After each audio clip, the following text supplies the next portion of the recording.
Hey guys, ये video सभी के सभी पॉलिटिकल साइंस के स्टूडेंट्स के लिए मस्ट है देखना। लाइफ सेवियर हो सकती है। 10 से 15 मिनट की वीडियो है, एक भी पार्ट मिस मत करना। बहुत ही आपको हेल्प मिलने वाली है आपके पॉलिटिकल साइंस के एग्जाम में, जो कि कल है। अगर मॉर्निंग में वीडियो देख रहे हो तो फिर आज ही आपका एग्जाम है। 22 मार्च को आप अपना एग्जाम देखोगे। किन चीज़ों पे बात करूंगा यहाँ पर, कौन सा सेक्शन आपको पहले करना है, कैसे टाइम मैनेजमेंट आपको करना है पेपर के अंदर, कैसे प्रेजेंट करना है, जो कि सबसे ज़्यादा इंपॉर्टेंट चीज़ है।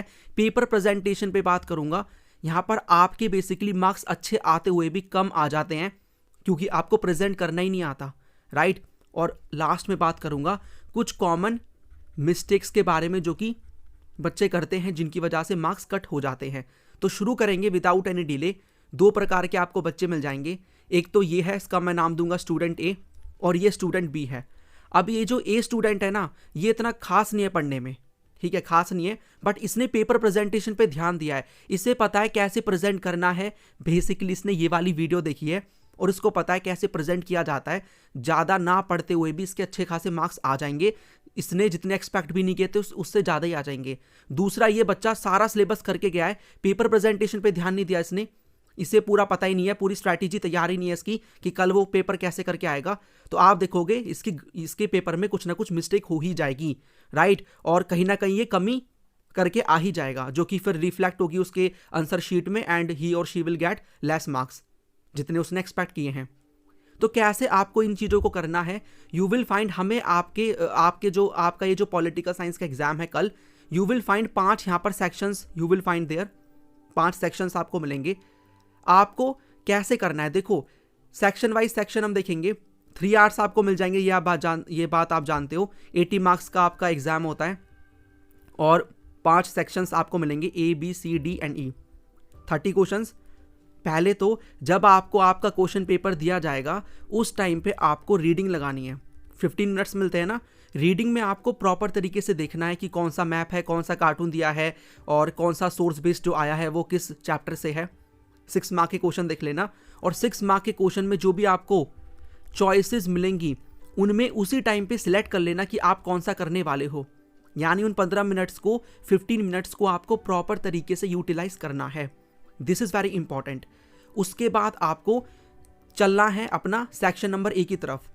फिर आप करोगे सेक्शन नंबर ए करना। सेक्शन नंबर ए मैं बोलूँगा 12 नंबर का आपका आने वाला है, जिसके अंदर यू विल फाइंड कि आपको MCQs ही मिलेंगे। अब ये जो MCQs है ये बहुत ही इंपॉर्टेंट है। मतलब अगर आपने गलत टिक कर दिया तो एग्जामिनर यहाँ पर चाह के भी आपको मार्क्स नहीं दे सकते। तो इन चीज़ों को आपको अच्छे से ध्यान में लेके चलना है। जो भी क्वेश्चन MCQ में आ रहे हैं, ट्राई टू रीड प्रॉपरली। देखो उसको एक बार दोबारा चेक करो क्या आपने सही मार्क करा है या नहीं। एक मान लो कोई क्वेश्चन है, आपको लग रहा है मैं कंफर्म हूँ, मुझे उसका आंसर पता यही होगा, एक बार फिर भी पूरे सारे ऑप्शंस को पढ़ लेना। करेक्ट पूछा है, इनकरेक्ट पूछा है, एजर्शन जो रीजन वाले क्वेश्चन आते हैं ध्यान से पढ़ना, मिस्टेक नहीं करनी है, ठीक है। चलिए उसके बाद मैं ये बोलूँगा ना सीधा, वैसे आपकी मर्जी है, अगर आपको मेरी बात मानिए मान सकते हो। मैं ये बोलूँगा पहले छोटी छोटी चीज़ें आप निपटा सकते हो। सेक्शन ए करने के बाद आपको सेक्शन देखने को मिल जाएगा, कौन सा वाला सेक्शन आपको मिल जाएगा, D, ठीक है, जिसके अंदर यू विल फाइंड आपको पैसेज बेस्ड क्वेश्चन होता है, कार्टून होता है और मैप होता है। आप इन चीज़ों को कर सकते हो। तो सेक्शन हम चलेंगे किसकी तरफ, उसके बाद सेक्शन हम करेंगे D की तरफ चलेंगे, ठीक है। पहले ए आपको कैसे करना है, देखो MCQs को ऐसे क्या करो, जैसे कि फॉर एग्जांपल यहाँ पर आपने लिख दिया कि ये आपका जो सेक्शन ए है, यहाँ पर आपने लिख दिया सेक्शन ए। उसके बाद आप यहाँ पर फर्स्ट करोगे, फर्स्ट का जो आंसर है मान लो ऑप्शन D है, और D है फिर उसका ऑप्शन भी लिखना है, ऑल ऑफ द अबव। मान लो ये ऑप्शन होगा ऑल ऑफ द अबव। ऐसे आपको दूसरे का करना है। ऐसे आपको कितने मिलेंगे, 12 क्वेश्चंस मिल जाएंगे, राइट। उसके बाद आपको क्या करना है, सेक्शन D की तरफ आप जा सकते हो, आपकी मर्जी है, it's up to you, but मैं ये बोल रहा हूँ तो यू कैन फॉलो दिस अगर आपको सही लग रहा है तो। आप यहाँ पर पैसेज बेस्ड क्वेश्चन करना। पैसेज बेस्ड जो क्वेश्चन आएगा ना, उसमें आपको क्या करना है, क्या आपकी स्ट्रैटेजी होनी चाहिए। पहले आप जो भी ऑप्शंस हैं, मतलब जो भी आपके क्वेश्चंस आएंगे, और इसमें आपको जो पैसेज बेस्ड क्वेश्चन है वो कहीं से भी आ सकता है, बुक 1 से भी, बुक 2 से भी, और कार्टून बेस्ड क्वेश्चन भी। आपको डाउट था ना कहाँ से आएगा, दोनों बुक से आ सकता है, मतलब किसी भी एक बुक से आएगा, ठीक है, किसी भी एक बुक से आएगा, लेकिन जो मैप है वो बुक 2 से ही आएगा।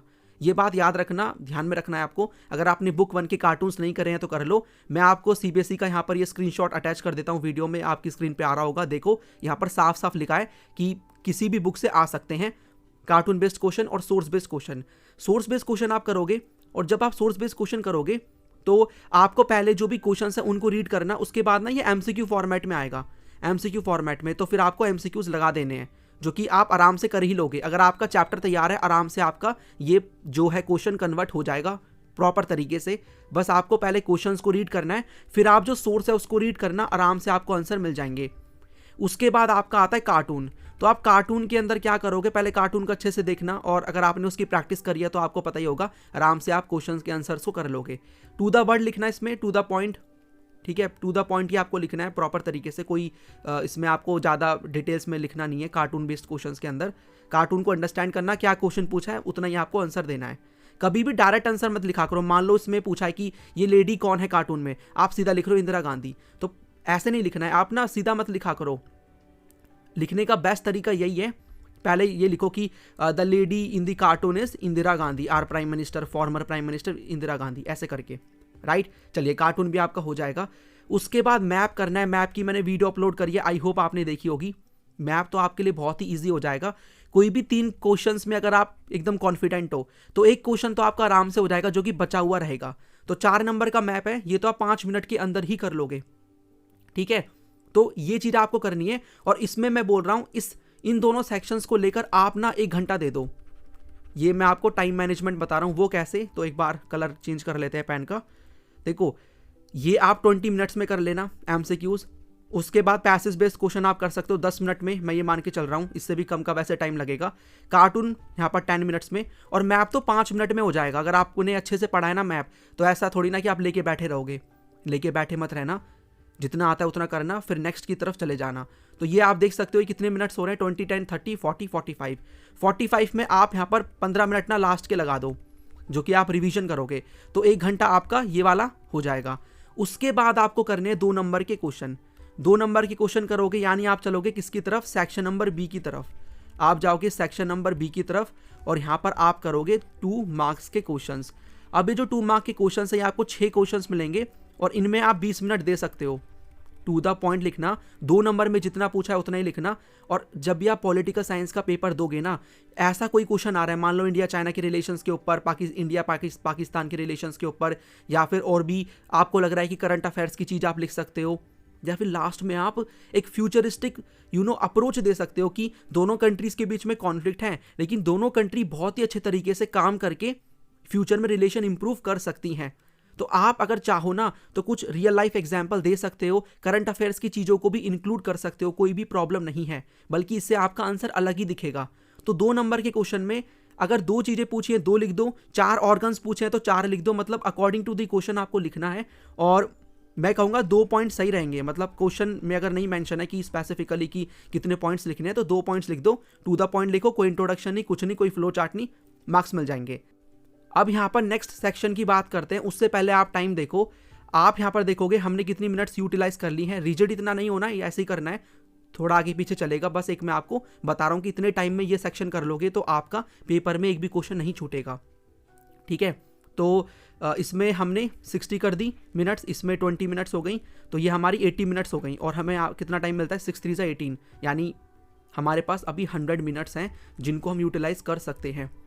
अब जो इस सेक्शन आप देखते हो ना, सेक्शन कौन सा वाला, तो आपको सेक्शन मिलेगा ये सी वाला, सी। इसके अंदर ना आपको 5 क्वेश्चन मिलेंगे, 5 क्वेश्चन मिलेंगे 4 मार्क्स के, तो 5 4 जा यहाँ पर 20, ये आपको करने हैं। उसके बाद जो सेक्शन डी है ना, इसमें आप देखते हो 6 मार्क के क्वेश्चन आएंगे, जो कि 4 आएंगे चॉइसेस के साथ। चॉइस में वही करना जिनमें आपको ज़्यादा कॉन्फिडेंस है, देखना कौन कौन से पॉइंट्स आपको मालूम है। तो 6 4 जा 24। अब यहाँ पर ये मैं बताता हूँ कैसे आपको इनको करना है। उससे पहले यू विल फाइंड कि हमें यहाँ पर आपको ये चीज़ करनी है कि टाइम किस तरीके से आप दोगे। तो 100 मिनट्स हमारे पास है। आप क्या कर सकते हो, आप एक काम करो जो कि सबसे बढ़िया रहेगा, you can see this thing कि हमें जो टाइम है ना, ये आप ऐसे लेके चल सकते हो कि 45 मिनट आपने इसको दे दिए, 55 इसको दे दिए, और लास्ट के 10 मिनट्स आपने बचा के रखे। वैसे मैं ये बोल रहा हूँ इतना रिजिड नहीं होना है, समझना मेरी बात को, बस एक मैं तरीका बता रहा हूँ कि इतने टाइम में ये सेक्शन कर लोगे तो सही रहेगा, ठीक है। अब करना कैसे है, क्योंकि सबसे मेन तो यही है, 4 मार्क के 6 मार्क के क्वेश्चंस आपको कैसे करने हैं। अच्छा, मैप के अंदर मैंने आपको ये नहीं बताया, देखो मैप के अंदर ना, ये जो मैप है इसमें आपको कुछ भी नहीं करना, वो टेबल बना के आ जाना है, वो टेबल बना के आना है। मैप आपको अलग से लगाना नहीं है, टेबल बनाना है और उसमें लिख देना है कि ABCD करके, और स्टेट का नाम लिख देना है।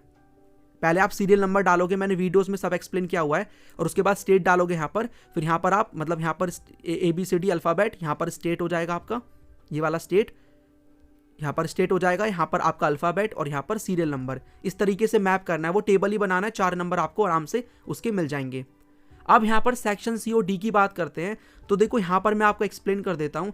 जब आप यहाँ पर नेक्स्ट सेक्शन करने जाओगे, ठीक है, जब आप नेक्स्ट सेक्शन करोगे तो मान लो आप सेक्शन कर रहे हो C, 4 मार्क के क्वेश्चंस हैं, मैं ये बोलूँगा 4 मार्क के हों या 6 मार्क के हों, वैसे मैंने वीडियोस में एक्सप्लेन किया हुआ है।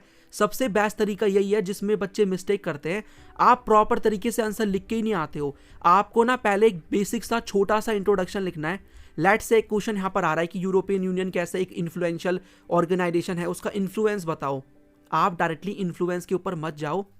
Instead of telling influence in starting, आप उसके बारे में छोटा सा इंट्रोडक्शन दे सकते हो। लाइक यूरोपियन यूनियन यहाँ पर 27 कंट्रीज का ग्रुप है, ये 1992 में बनता है, ठीक है। इस तरीके से छोटा सा इंट्रोडक्शन आप दोगे। उसके बाद आपको भले ही वो 4 मार्क का हो या फिर 6 मार्क का हो, आपको फ्लो चार्ट बना के आना है। फ्लो चार्ट में कुछ भी नहीं होता, मैंने वीडियोस में एक्सप्लेन किया है। मान लो 3 इन्फ्लुएंस हमने पढ़े थे, एक तो पॉलिटिकल और डिप्लोमेटिक हो गया, एक मिलिट्री है और एक इकोनॉमिक है। उसी को आपको क्या करना है, एक बॉक्स सा बना देना है इन्फ्लुएंस करके, और यहाँ पर फिर आपको 3 बॉक्स में वो जो 3 पॉइंट्स है वो डाल देने हैं। या पेन से भी बना सकते हो और पेंसिल से भी, मतलब पेन से ही कर दो, या फिर जो ये बॉक्स बना रहे हो ये पेंसिल से कर दो। उसके बाद आपको इन्हीं पॉइंट्स को ना बस एक्सप्लेन कर देना है। मान लो ये आपका पॉइंट नंबर 1 है, अगर आप इसके सब पॉइंट लिखना चाहो तो सब पॉइंट लिख दो, एग्जाम्पल के साथ सब पॉइंट लिखोगे तो सही रहेगा। फिर दूसरा पॉइंट आपका मेन आ गया, दूसरी हेडिंग, फिर आपके यहाँ पर ये उसके 2 सब पॉइंट, 6 नंबर का स्पेसिफिकली मैं बता रहा हूँ, इस चीज़ को आप 4 मार्क में भी कर सकते हो। उसके बाद तीसरा आपका पॉइंट, और उसके अंदर आप क्या करोगे, जो सब पॉइंट्स है वो लिखने हैं।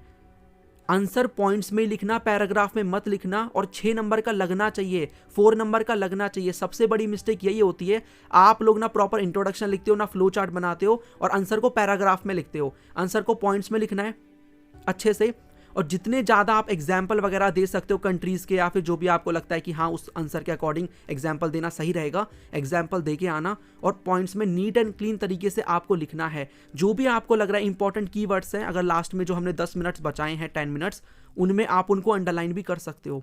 इंपॉर्टेंट वर्ड्स को अंडरलाइन कर देना सही रहेगा, क्योंकि देखो कोई भी इंटरेस्टेड नहीं है इतना बड़ा आपका आंसर पढ़ने में। अगर आपने फ्लो चार्ट बनाया है, पॉइंट्स में चीज़ें लिखी हैं, इंपॉर्टेंट वर्ड्स को अंडरलाइन किया है, आराम से उन्हीं को ही देख के आपको मार्क्स मिल जाएंगे। यही तरीका है जो कि यहाँ पर हमें फॉलो करना है, और वो स्टूडेंट फॉलो नहीं कर रहा था जिसने सब कुछ पढ़ा हुआ था लेकिन मार्क्स नहीं मिल पा रहे थे, ठीक है। कम नॉलेज है तब भी आप कर सकते हो। इवन कल को एग्जाम में बाई चांस ऐसा क्वेश्चन आ रहा है जिसमें आपको ज़्यादा उसके बारे में नहीं पढ़ा, आपने ज़्यादा पता भी नहीं आपको, तो एटलीस्ट उसके बारे में रिलेटेड लिख के आ जाओ। देखो कि वो किस चैप्टर से क्वेश्चन आया हुआ है, उसमें फिर उसके बारे में आपको जो भी चीज़ें पता है ना लिख दो। अब इंस्टेड ऑफ कि आप 6 मार्क के क्वेश्चन में 4 मार्क के में 2 पॉइंट या 3 पॉइंट लिख के आ रहे हो, एटलीस्ट कुछ आप बैकग्राउंड बता दोगे तो आपके 4-5 पॉइंट्स तो हो ही जाएंगे। छोड़ने से बेहतर तो यही है, छोड़ के कुछ भी मत आना। कोई अजीब सा क्वेश्चन भी आएगा, जस्ट ट्राई टू अंडरस्टैंड किस चैप्टर से है, कुछ ना कुछ तो बातें आपको पता ही होंगी, उस चैप्टर के बारे में कुछ ना कुछ बात तो पता ही होगी आपको, जाकर वही लिख देना और आराम से आपको मार्क्स मिल जाएंगे।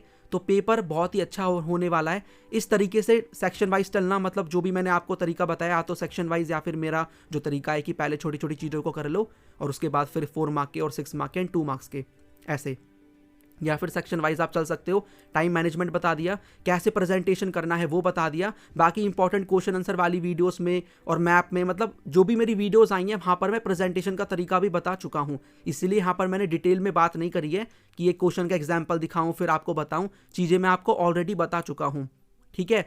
तो आई होप आप सभी की तैयारी बहुत ही अच्छे लेवल की हो गई है। सारी वीडियोस आपको मेरे चैनल पे मिल ही जाएंगी। अगर आपने नहीं देखी, आपके पास टाइम है तो आप जाके देख सकते हो। बाकी आपका एग्जाम बहुत ही अच्छा होने वाला है, डरना बिल्कुल भी नहीं है, एकदम रिलैक्स रहना है। ज़्यादा मार्क्स का लोड मत लेके चलो कितने मार्क्स लाने हैं, फिर आप ज़्यादा प्रेशर में आ जाओगे। Relax, just chill. आपने अच्छे से पढ़ाई करी है, एक बार मॉर्निंग में क्विकली रिवीजन ज़रूर लगा लेना, जो कि मैं आपको हर स्ट्रैटेजी वाली वीडियो में भी बताता हूँ। अच्छे से रिवीजन लगा लेना, चीज़ों को समझ लेना कि जो भी आप चीज़ें भूल रहे हो उन चीज़ों को एक बार देख लेना, कोई फुल फॉर्म है, कोई डेट है, या फिर बुलेट पॉइंट्स हैं आपने कुछ शॉर्ट नोट्स वगैरह बनाए हैं, उनको देख के जाना एग्ज़ाम देने। अपने ऊपर कॉन्फिडेंस रखो, एग्ज़ाम बहुत ही अच्छा होने वाला है। चलिए फिर, और यहाँ पर आप एग्ज़ाम देने के बाद बताना मुझे कैसा हुआ आपका पेपर, ठीक है, और कितने मार्क्स आप एक्सपेक्ट कर रहे हो। फिर हम मिलेंगे हिस्ट्री के अंदर, और हिस्ट्री की करेंगे बहुत ही प्रॉपर तैयारी इसी चैनल के थ्रू। तो सब्सक्राइब नहीं किया तो करके फॉलो करो इस चैनल को। चलिए फिर करता हूँ इस वीडियो को एंड एक मोटिवेशनल कोट के साथ। वक्त से लड़कर जो नसीब बदल दे, इंसान वही जो अपनी तकदीर बदल दे। कल क्या होगा कभी मत सोचो, क्या पता कल वक्त खुद अपनी तस्वीर बदल ले। बहुत बहुत धन्यवाद।